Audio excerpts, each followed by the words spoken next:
Hi there and welcome to Craft Jitsu's How to Embroider a Wagtail video. This is the third part and we'll be actually starting some embroidery today. We'll be showing you the eye and the beak. Now you'll notice I'm using 2 layers of fabric. It seems to add an extra layer of stability to it. Now I'm using this embroidery hoop. You might be able to notice that the bottom layer is wrapped in masking tape. This just helps it grip the fabric more tightly. Again, I'd highly recommend it if you haven't tried it.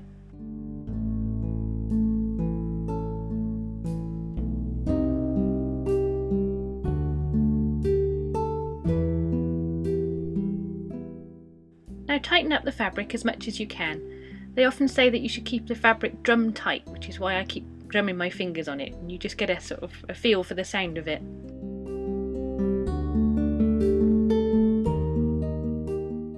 Nope, not quite tight enough.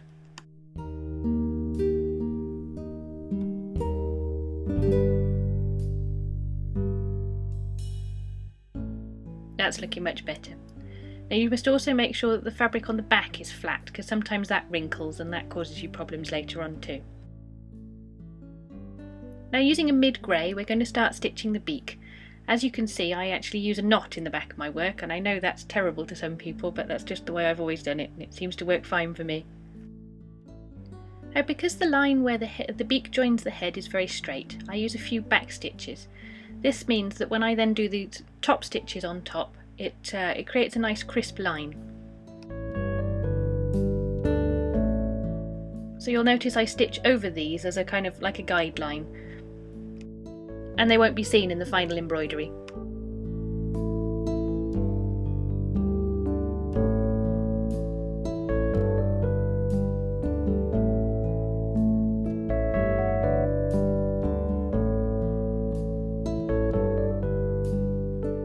And now, starting at the point of the beak, sort of fan out your stitches so that they cover up the back stitches that you've just done.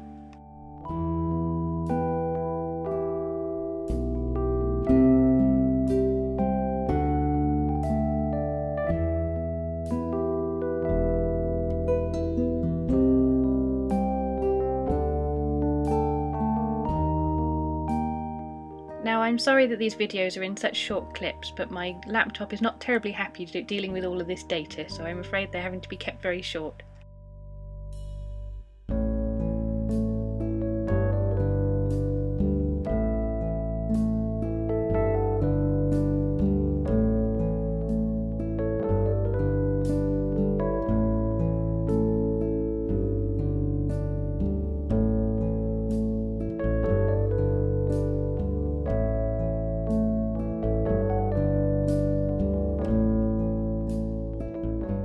And the base coat for the beak is finished. Now all you need to do is tie off the thread.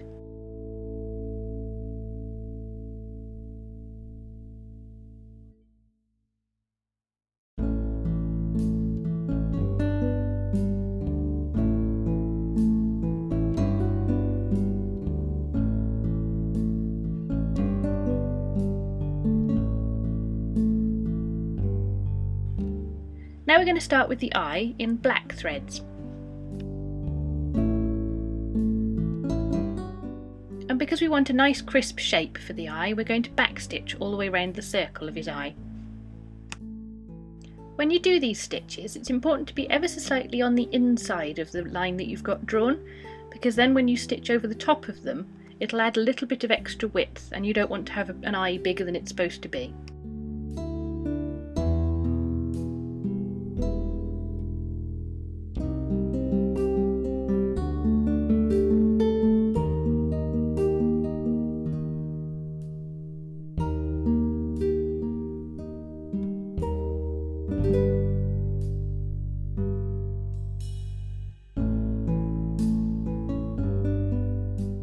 Now you do some vertical straight stitches over the top just to cover up these underlying structural stitches.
base colour of the eye is finished. If you've enjoyed these videos, please feel free to subscribe or to share the video.